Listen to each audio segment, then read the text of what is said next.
Hello friends, कैसे हैं आप। मैं हूं मीता। वेलकम टू फिल्मी मीता। दोस्तों, आज मैं एक्सप्लेन करने वाली हूं द कश्मीर फाइल्स मूवी को। ये मूवी कोई कहानी नहीं है, बल्कि पूरी तरह से सत्य घटना पर आधारित है। इसमें कश्मीरी पंडितों पर किए जुल्मों को दिखाया गया है।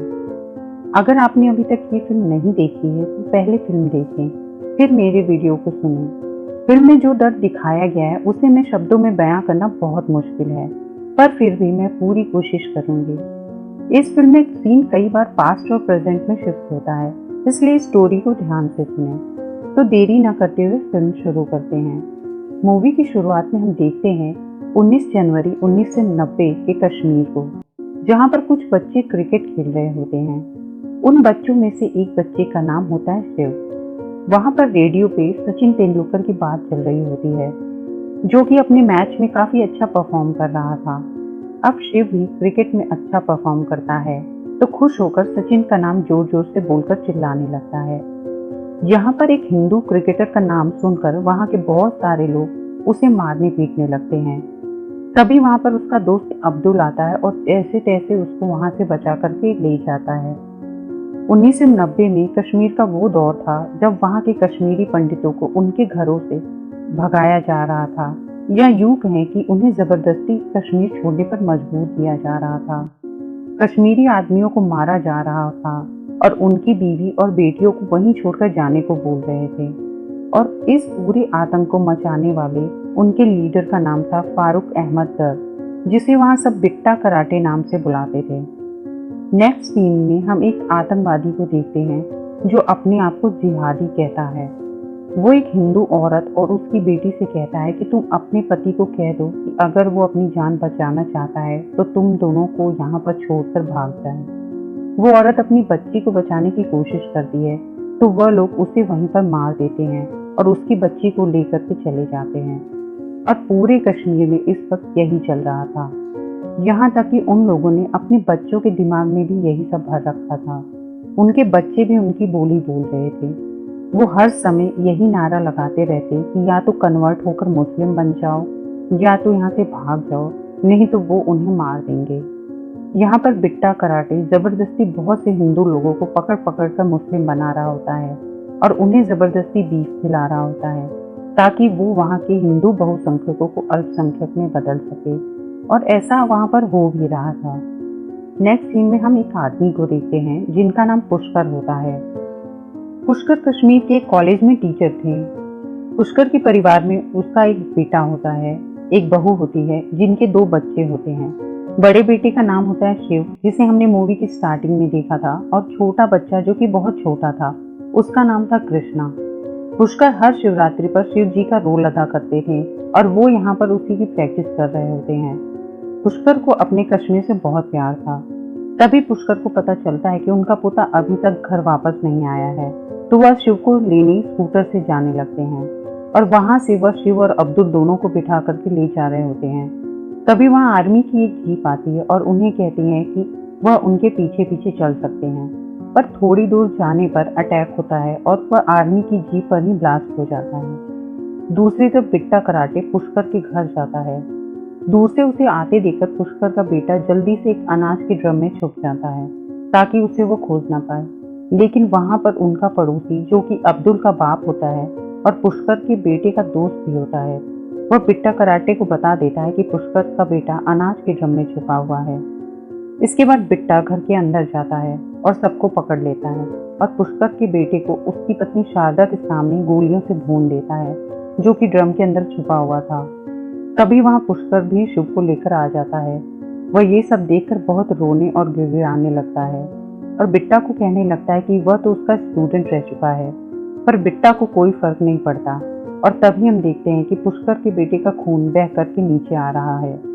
तो बिट्टा उसे चावल में मिलाकर शारदा को खाने को देता है और कहता है कि अगर वो इसे खाएगी तो वह उसके दोनों बेटों को जिंदगी बख्श देगा, और अगर ऐसा नहीं किया तो वह उन दोनों को भी मार देगा। और ये सीन यहीं पर कट हो जाता है। नेक्स्ट सीन में हम प्रेजेंट टाइम के कश्मीर में ब्रह्मदत्त को देखते हैं, जो कि पुष्कर के पुराने दोस्त थे। वो एक रिटायर आईएएस ऑफिसर थे। वो अभी भी कश्मीर में ही रह रहे होते हैं। उनसे मिलने पुष्कर का पोता आने वाला होता है।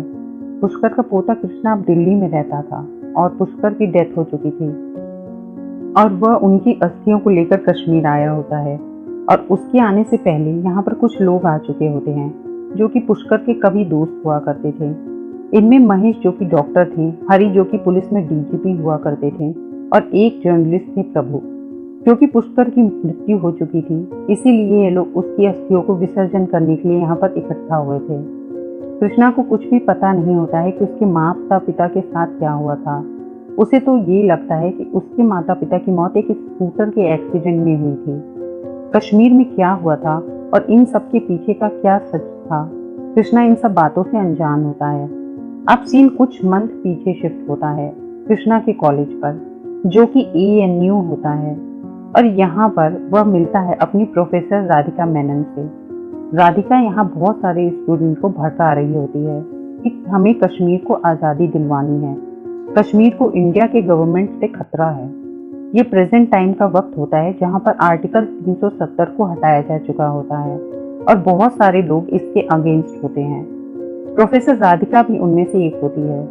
उसे ऐसा लगता है कि कश्मीर को इंडिया का पार्ट नहीं होना चाहिए और यही बात वह सारे स्टूडेंट्स और कृष्णा को भी बताती है। राधिका को ऐसा भी लगता है कि कश्मीर में कोई भी जेनोसाइड नहीं हुआ था और किसी भी कश्मीरी पंडित को मारा नहीं गया था। राधिका की बातें सुनते सुनते कृष्णा को भी ऐसा ही लगने लगता है। जिसके बाद कृष्णा अपने यूनिवर्सिटी के प्रेसिडेंट के इलेक्शन में खड़ा होता है तो राधिका उसे बोलती है कि उसे यहाँ के स्टूडेंट से कनेक्ट करना पड़ेगा और इसके लिए उसे दिखाना पड़ेगा कि हमारी गवर्नमेंट कश्मीर के लिए खतरा है। और ऐसी बातों से धीरे धीरे वो कृष्णा को मैनिपुलेट करके अपनी साइड कर रही होती है। अब सीन शिफ्ट होता है 1989 में। क्योंकि ब्रह्मदत्त एक IAS ऑफिसर होता है इसलिए पुष्कर उसके पास हेल्प के लिए जाता है, क्योंकि ब्रह्मदत्त उसका दोस्त भी था। यहाँ पर वो उसे बोलता है कि बहुत सारे लोगों को प्रोटेक्शन की जरूरत है और उसके बेटे का नाम भी उस हिट लिस्ट में है, क्योंकि उसके बेटे को बिट्टा कराटे ने हिंदुस्तान का मुखबिर करार दिया है और वह उसके बेटे को मार सकता है। ये सुनने के बाद ब्रह्मदत्त बोलता है कि वह उसके लिए सिक्योरिटी का इंतजाम कर देगा। जिसके बाद ये दोनों पुष्कर के घर की ओर निकलते हैं और रास्ते में पुष्कर सब्जी खरीदने के लिए रुकता है। वो एक सब्जी वाले को इंडियन करेंसी का नोट देता है तो सब्जी वाला उसे वापस में पाकिस्तानी करेंसी का नोट देता है। पुष्कर के पूछने के बाद वो बंदा बोलता है कि तुम जिस कंट्री में रहोगे उसी कंट्री के नोट मिलेंगे ना। मतलब कि वो लोग मान चुके थे कि कश्मीर पाकिस्तान का हिस्सा है और अब यहाँ पर पाकिस्तान की करेंसी चलेगी। ये देखकर ब्रह्मदत्त उस बंदे को फौरन पुलिस वालों से पकड़ाकर जेल भिजवा देते हैं, जिसके बाद वो लोग वहां से आगे निकल जाते हैं। नेक्स्ट डे ब्रह्मदत्त देखते हैं कि बहुत सारी मुस्लिम औरतें हिंदू औरतों के खाने पीने का सामान फेंक रही होती हैं। ये सब देखकर भी ब्रह्मदत्त कुछ नहीं कर पाते। वो इस बारे में PM से बात करते हैं तो PM कहते हैं कि उनकी कश्मीर के CM से बहुत अच्छी दोस्ती है और वो कश्मीरी पंडितों के बारे में बात करके अपनी दोस्ती नहीं बिगाड़ सकते। और अब नेक्स्ट सीन में हम देखते हैं कि कुछ एयरफोर्स ऑफिसर्स सड़क पर खड़े होते हैं जो कि ब्रह्मदत्त के घर के पास होता है। तभी वहां पर कुछ आतंकवादी आते हैं और वह उन्हें बीच सड़क पर गोलियों से छलनी करके मार देते हैं और वहां पर खड़े पुलिस ऑफिसर्स कुछ भी नहीं करते, क्योंकि वहां के पुलिस ऑफिसर्स भी बिट्टा से डरने लगे थे और उसकी बात मानने लगे थे। अब नेक्स्ट सीन में ब्रह्मदत्त वहां के CM से बात करने चाहते हैं, जहां पर CM उसी को जिम्मेदार ठहराने लगते हैं और कहते हैं कि वो एक IAS ऑफिसर है और यहाँ की शांति व्यवस्था देखना उसका काम है। वह CM को समझाने की कोशिश करते हैं कि उसकी कोई भी बात नहीं मानी जा रही है। वह किसी भी ऑर्डर को पास करते हैं तो खुद CM ऑफिस से उस ऑर्डर को रोक दिया जाता है और साथ ही ऐसे लोगों को CM की पार्टी से ही फंड भी किया जा रहा है। पर CM उसकी बात को जरा भी ध्यान नहीं देता और हम आगे देखते हैं कि ठीक वहीं पर बिट्टा कराटे खड़ा होता है। तो मतलब कि खुद CM भी बिट्टा कराटे के साथ मिला हुआ था। अब यहाँ से ब्रह्मदत्त चाहते हुए भी कुछ नहीं कर सकता है, क्योंकि पूरी पॉलिटिक्स भी उसके साथ मिली हुई थी। और अब सीन शिफ्ट होता है प्रेजेंट टाइम में, जहाँ पर सभी लोग लंच के बाद बैठे हुए होते हैं। वहां पर ब्रह्मदत्त की वाइफ कृष्णा को उसके मम्मी पापा की फोटो दिखाती है। कृष्णा ने अभी तक अपने माँ बाप की फोटो भी नहीं देखी थी, क्योंकि जिस वक्त वह लोग वहां से भागे थे उस वक्त उनके पास इतना समय भी नहीं था कि वह लोग अपने साथ कुछ भी सामान ले जा सके।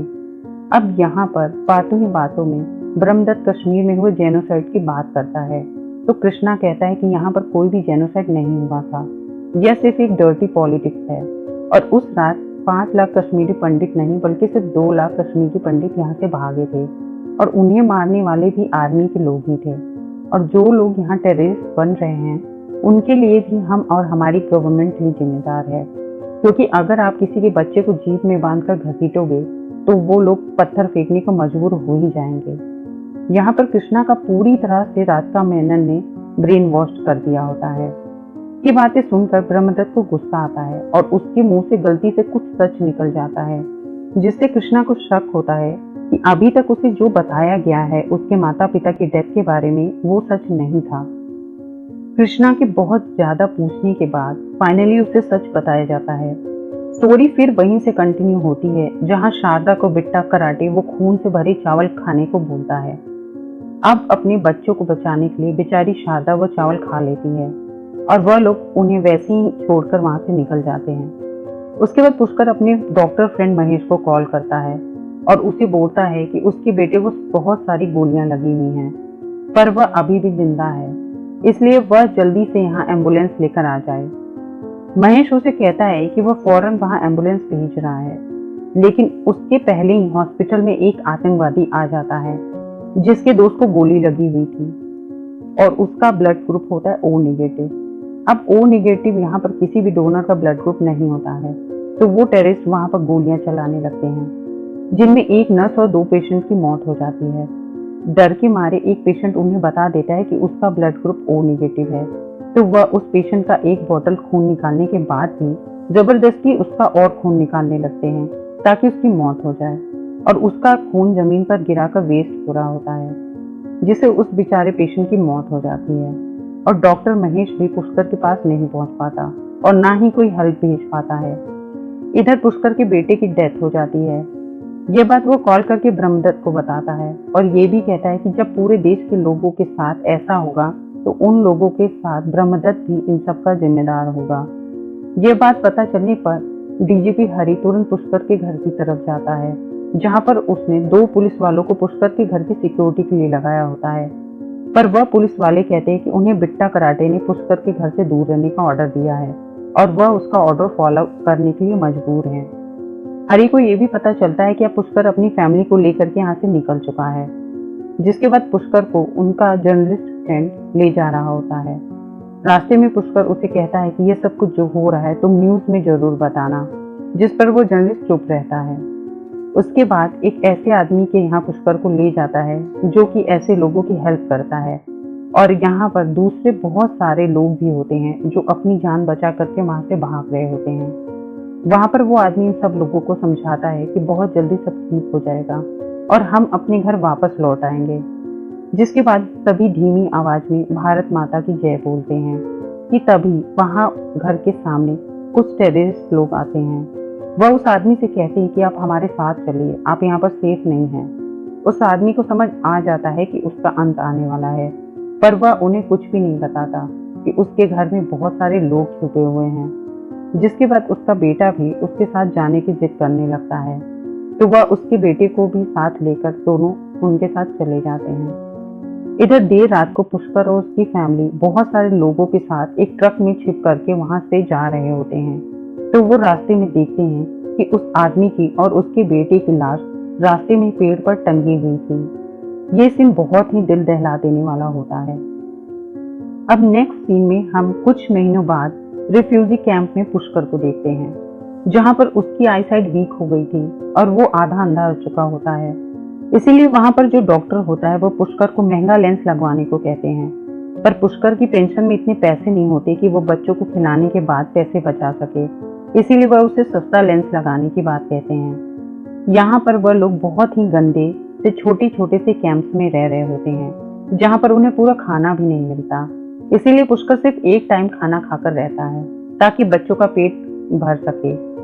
इस सारे कैंप में वह लोग होते हैं जिनका कश्मीर में कभी घर हुआ करता था और उन्हें वहां से भगा दिया गया होता है। अब यहाँ पर सभी लोग बस इसी आस में रह रहे होते हैं कि एक ना एक दिन उन्हें वापस अपने घर कश्मीर जाने को मिलेगा। ऐसे ही एक दिन यहाँ पर ब्रह्मदत्त आता है, जो कि एक IAS ऑफिसर से प्रमोट होकर अब होम मिनिस्टर का एडवाइजर बन चुका होता है। होम मिनिस्टर भी रिफ्यूजी कैंप की हालत देखने को आए हुए होते हैं, तो ब्रह्मदत्त उन्हें कहता है कि यहाँ पर बहुत से लोगों की डेथ हो रही है, इन लोगों की हालत बहुत खराब है। जिस पर होम मिनिस्टर कहता है कि ये लोग ठंड से यहाँ पर गर्मी में आए हुए हैं, इसीलिए इनकी डेथ हो रही है। इससे साफ पता चलता है कि यहाँ की सरकार इनकी प्रॉब्लम से अपना पल्ला झाड़ रही होती है। जिसके बाद फॉर्मेलिटी के लिए होम मिनिस्टर रिफ्यूजीज के पास जाता है और उनको उनकी प्रॉब्लम्स बताने को कहता है कि तभी वहां पर पुष्कर आता है, जिसने एक बोर्ड लिया होता है जिस पर लिखा होता है कि आर्टिकल 370 को हटाया जाना चाहिए। पुष्कर की आंखें पूरी तरह से खराब हो चुकी थी, इसलिए वो ब्रह्मदत्त को नहीं देख पाता है और बार बार सिर्फ आर्टिकल 370 हटाए जाने की मांग कर रहा था। इसके बाद ब्रह्मदत्त पुष्कर की फैमिली से मिलता है और उन्हें कहता है कि अगर वो यहाँ रहेंगे तो उनकी हालत और खराब हो जाएगी, इसीलिए वह उन्हें वापस कश्मीर में अपने एक जान पहचान वाले के यहाँ घर दिलाने की बात कहता है। शारदा मान जाती है और अब नेक्स्ट सीन में ये लोग उसी घर में रहने को चले जाते हैं। पर यहाँ के हालत भी लगभग वैसे ही होते हैं, जहाँ पर बच्चों को स्कूल में मौलवी बहुत ही गलत बातें सिखा पढ़ा रहे होते हैं और उनकी ये सब बातें सुन करके शिव बहुत ज्यादा डर जाता है और साथ ही उसने जो भगवान का लॉकेट पहना होता है उसे जल्दी से छिपा लेता है। इस सीन को देखकर हमें समझ में आता है कि वहाँ की सिचुएशन धीरे धीरे इतनी खराब हो चुकी थी कि हिंदू अपने धर्म को भी फॉलो करने से डर रहे थे। नेक्स्ट सीन में हम बिट्टा कराटे को टीवी पर देखते हैं, जो कि एक क्रिमिनल था, फिर भी उसका इंटरव्यू टीवी पर दिखाया जा रहा होता है, जहाँ पर वो बोलता है कि उसने 20-25 लोगों को मारा है जो कि आरएसएस के लोग होते हैं, क्योंकि वह खुद को एक फ्रीडम फाइटर मानता है और इसीलिए उसने उन लोगों को मारा है। ये सब टीवी पर देखकर पुष्कर को बहुत बुरा लगता है, क्योंकि वह बहुत टाइम से कोशिश कर रहा था कि वह अपनी बात प्राइम मिनिस्टर तक पहुंचा सके। वह सालों से प्राइम मिनिस्टर को कई चिट्ठियां लिख चुका था, पर एक आम आदमी का प्राइम मिनिस्टर तक अपनी आवाज पहुंचाना कितना मुश्किल होता है, और एक टेररिस्ट होकर बिट्टा टीवी पर इंटरव्यू दे रहा होता है।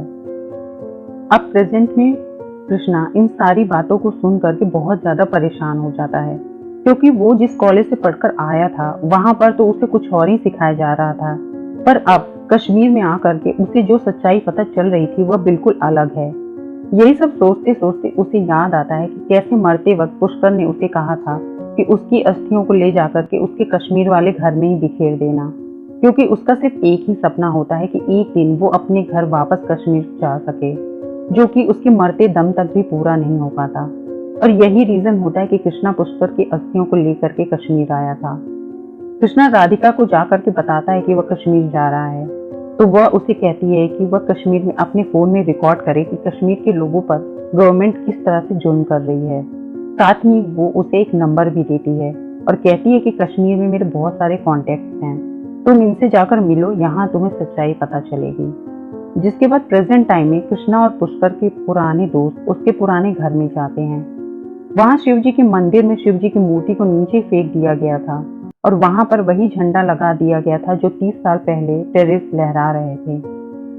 उसके बाद वो लोग उस झंडे को हटा करके शिव जी की मूर्ति को स्थापित करते हैं और कृष्णा पुष्कर की अस्थियों को वहां बिखेर देता है और फाइनली पुष्कर अपनी मौत के बाद अपने घर कश्मीर वापस पहुंच चुका होता है। उसके बाद कृष्णा उस आदमी से मिलने के लिए निकल जाता है जिसका नंबर उसे राधिका ने दिया था। जिस बोट से वो जा रहा होता है उसको चलाने वाला आदमी अब्दुल होता है। अब्दुल वही शिव का दोस्त। यहाँ पर अब्दुल उसे बताता है कि वह फोन में रिकॉर्ड करे और फिर अब्दुल बोलता है कि वह कभी भी कश्मीरी पंडितों के खिलाफ नहीं था और साथ में उसके पिता तो कश्मीरी पंडितों के अच्छे दोस्त थे।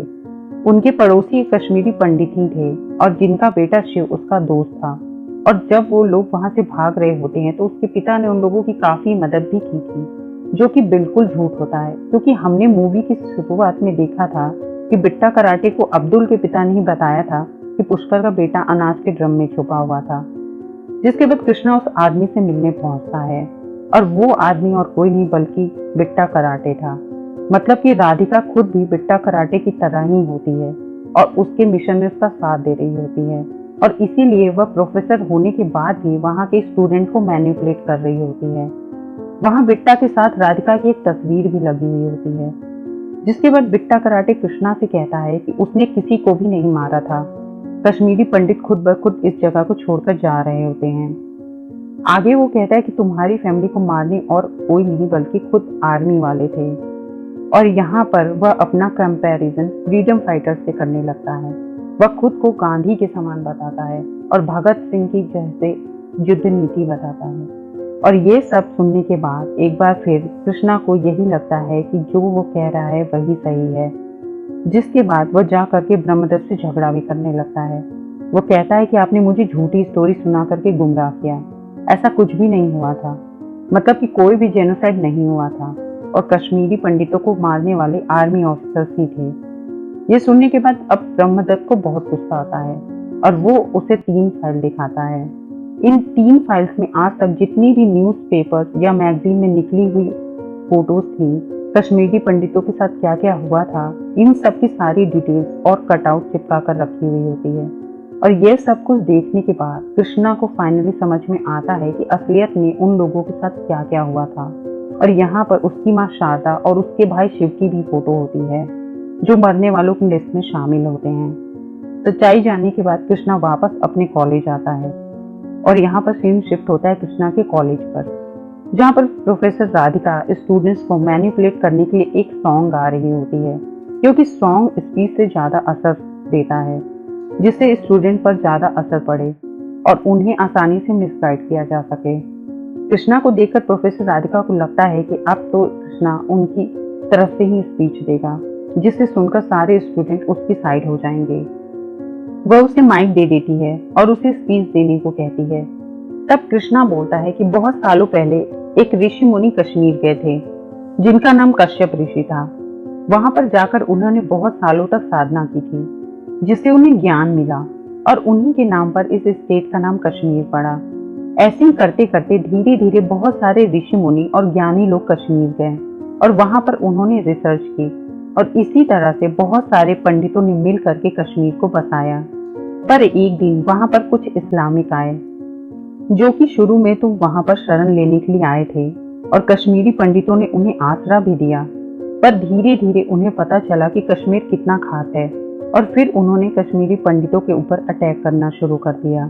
उन्होंने कश्मीरी पंडितों को मारा, उन्हें जबरदस्ती कलमा पढ़वाया, उन्हें बीफ खिलाया, उनकी बेटियों और उनकी बीवियों को उठा कर ले गए। उन्होंने एक नारा बनाया था कि या तो कन्वर्ट हो जाओ या भाग जाओ या नहीं तो मार दिए जाओगे।